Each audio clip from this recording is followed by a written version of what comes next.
Hello, and welcome to another thing on Dan's Objects of Interest. A while back, a few months ago, I did a video that featured various Hot Wheels cars. I think I had 3 of them in that first video, and I talked a little bit about my history with, as I called them as a kid, little cars, which included not only Hot Wheels, but of course also Matchbox, Tonka, Majorette, all the brands of small die-cast vehicles. They weren't really die-cast, but I suppose micro machines would fall into that as well. And just as kind of a nice little year-end holiday special, I have a few more cars that tie into the holidays in the latter quarter of the year 2021. So I thought I would parade them in front of the camera here and comment a little bit. So I think I'll kind of go in chronological order by holiday. First and foremost, I have this one that I saw in stores around Halloween, or I suppose more appropriately for the design, around the Dia de los Muertos, Day of the Dead. This is a 71 Maverick grabber, painted up in a Day of the Dead motif. Looking at the back of the package, it looks like this one actually originated in 2020, but I don't recall seeing it in stores then.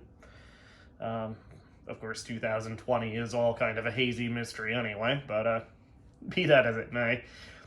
You can see there are a few other cars in this line. I don't recall seeing any of these in the store that I picked this one up in. This was, I think, the one they had left. And I actually found this around, I think, Thanksgiving time, so that could be why. They may well have sold most of them off, and this is just one of the few that happened to be left. You know, kind of a Halloween-y Hot Wheels logo there. Nothing else too interesting on the packaging, though, other than I suppose you do have the actual licensing from Chrysler, Ford, and General Motors. Yeah, I think we'll open this up, and I think I will do that this time. I kind of want to keep these with the packaging, because actually the packaging itself is kind of cool. I like the background illustration here. So yeah, I think I'll actually open these a little more carefully than the cars in the last video. See if I can do it with this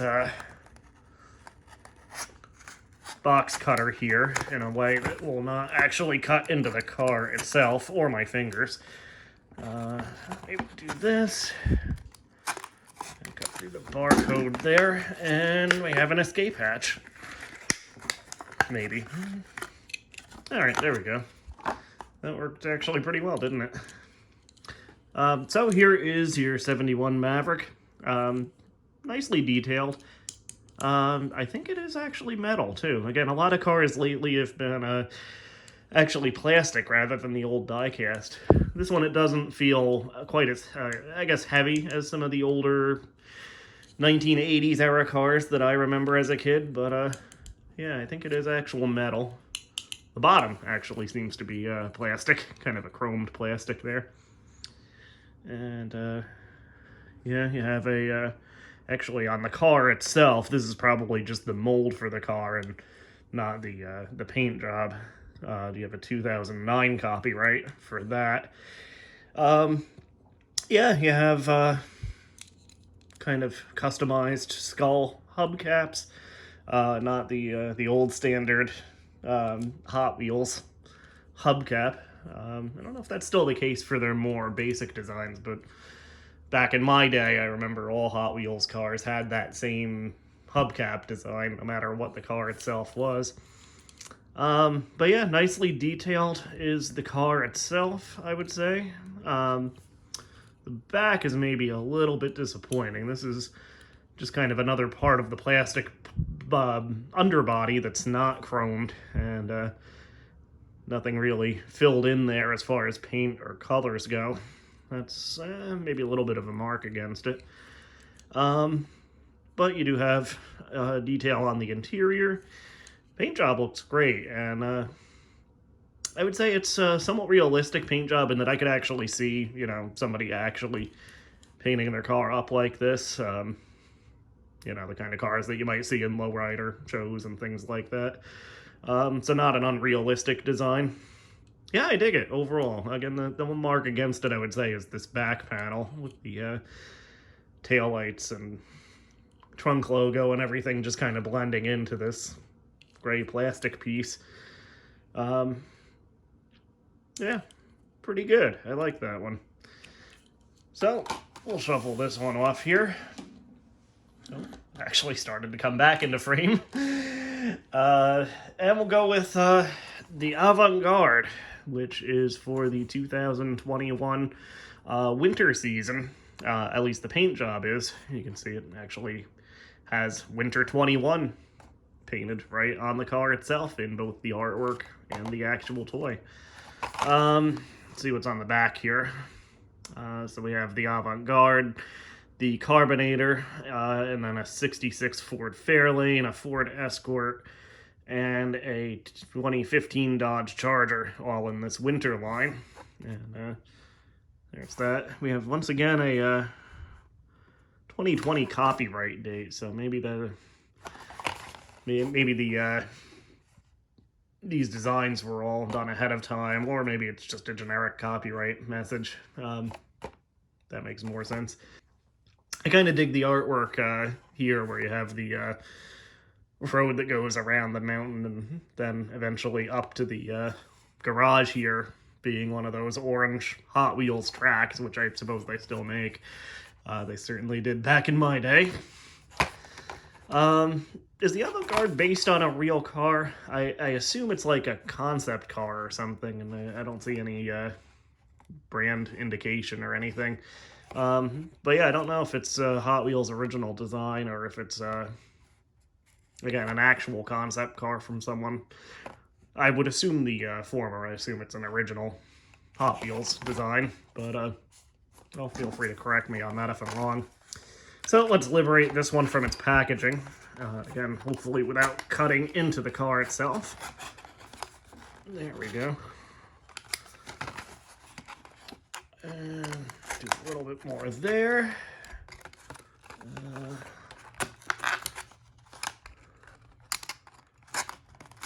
I think we got it. Here's the hatch. And we can pull it right out. There we go. So, yeah, kind of a sleek design. Kind of makes you question whether it's coming or going. This would be the front, of course, with the headlights. The headlights actually are their own kind of separate plastic piece, it looks like. You do have the plastic bottom. The blue part of the top is metal, and then, of course, you have the plastic bubble dome that shows the interior of the car. Kind of reminds me a little bit of the bubble dome Homer Simpson put on the car he designed for Unky Herb, if you remember that episode. You have the white wheels and tires. No tail lights to really make note of. And actually, I'm going to correct myself. I think the entire body here is plastic, now that I get a better look at a little bit of a rough edge there on the back. Doesn't look like any tail lights, so I don't know how safe that is, but I guess it is a concept car. And of course you have the Winter 21 paint job with the little Winter logo that is on the back of the package there. Yeah, not a bad design. It's kind of eye-catching, especially from a distance, when you don't look too closely at, again, especially that rough edge there. That's a major point off, I think. Get it in focus. Yeah, that little... I kind of wish that the body was metal. I think that would improve the look a little bit. And, yeah, overall, not bad. Not my favorite design, but kind of cool. And it's a nice commemorative piece, I suppose. So, put that one out. And we have, for New Year's 2022, although it is listed with that same winter line as the Avant-Garde, and indeed it does have the same messaging on the back, just showing that line. But this is the New Year's car. This is the Carbonator, which is obviously a pun. Once again, you have the road that it's driving on in the artwork being one of those orange Hot Wheels tracks, which again is kind of a cool detail. We have some New Year's fireworks in the background, kind of a cityscape. Eye-catching packaging, I have to say, on this one. I do dig that. But we'll take a look at the car itself. There we go.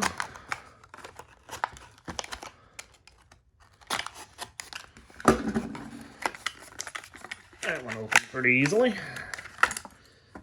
And here we go, the Carbonator.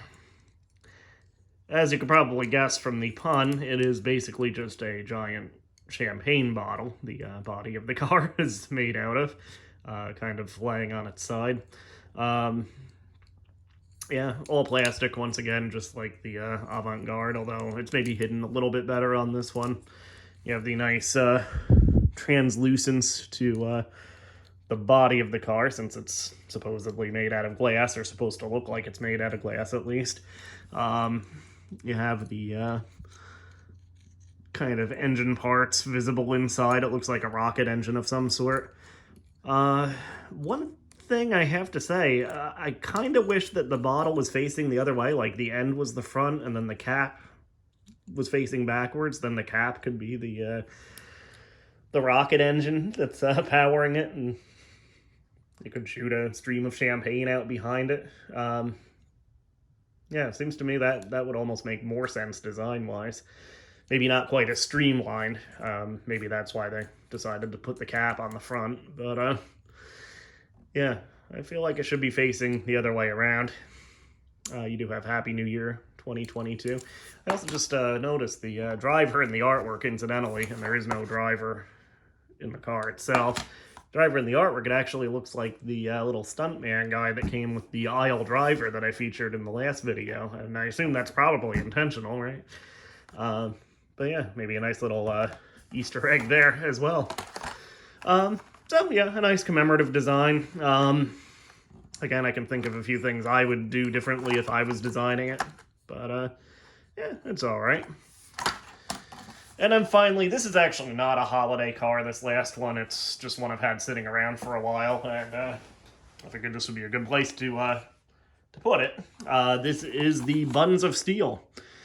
This is, from what year is this from? I think I've actually had it a couple years laying around.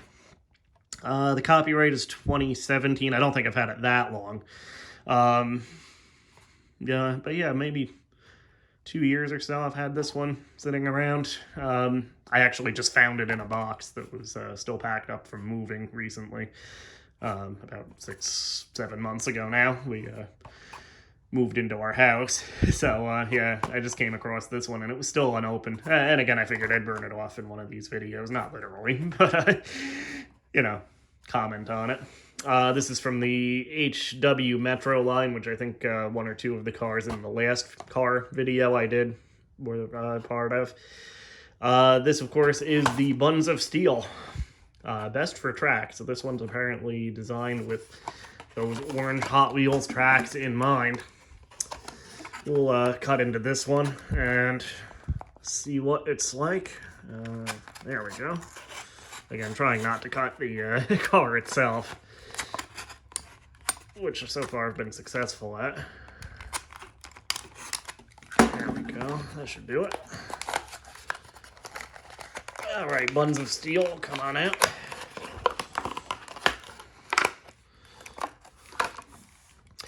So, yeah, basically it is a little pickup truck with big back wheels and a big old hamburger on the on the back bed of it, and some French fries sticking out of the top. I don't eat meat, so I don't actually eat hamburgers myself. Well, veggie burgers I do eat.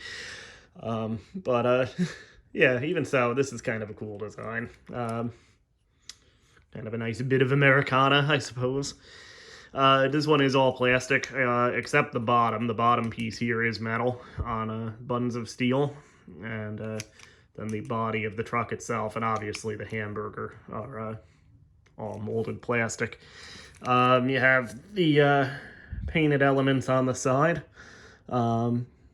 Looks like this is actually a food truck of some sort, since it seems to have a menu here.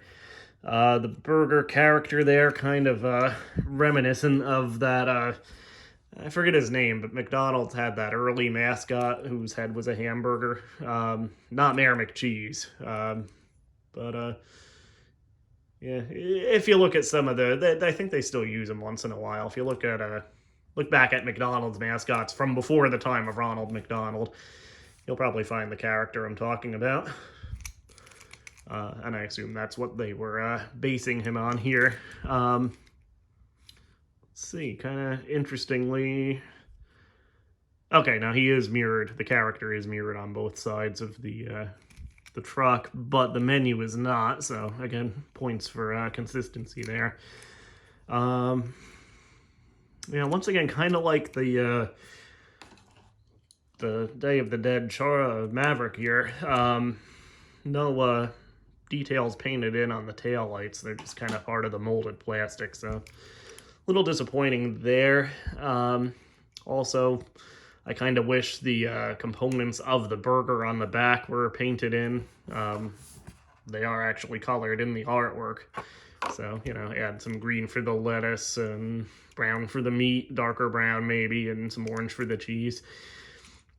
Would be more expensive to make it like that, obviously, and I'm sure that's why they didn't do it, but all the same, it would make it look that much cooler, I think. We actually haven't seen how these roll yet, have we? So I'll kind of build a barrier out of the packaging here, and we'll see how these roll, and I'll do them in reverse order. Buns of Steel, again, is apparently designed for tracks, so I assume this one will have probably the best rolling action. Yeah, that's all right. Then we'll have the Carbonator. Actually, that one rolled a little bit better, I think, than Buns of Steel. I wonder if that one would work on those track things, too. I haven't had one of those track sets since I was a kid. Maybe I'll pick one up just for fun for these videos. Anyway, here's the Avant-Garde. That's okay. And the Maverick. Yeah, they all roll about the same. I don't really know if I was expecting anything different there, but yeah, there you have it. I'm recording this the week before New Year's. I'm not sure if I'll post it right away or if I'll hang on to it until New Year's to post. I'll probably post it, if not right away, at least a day or two before New Year's. So, assuming that the new year hasn't actually begun yet when you see this, Happy New Year. Have a great 2022, and hopefully it'll be better than 2021, which in turn was at least marginally better overall, kinda, than 2020. So hopefully we'll continue that upward trend. For now, I'm Dan, and I will see you next time.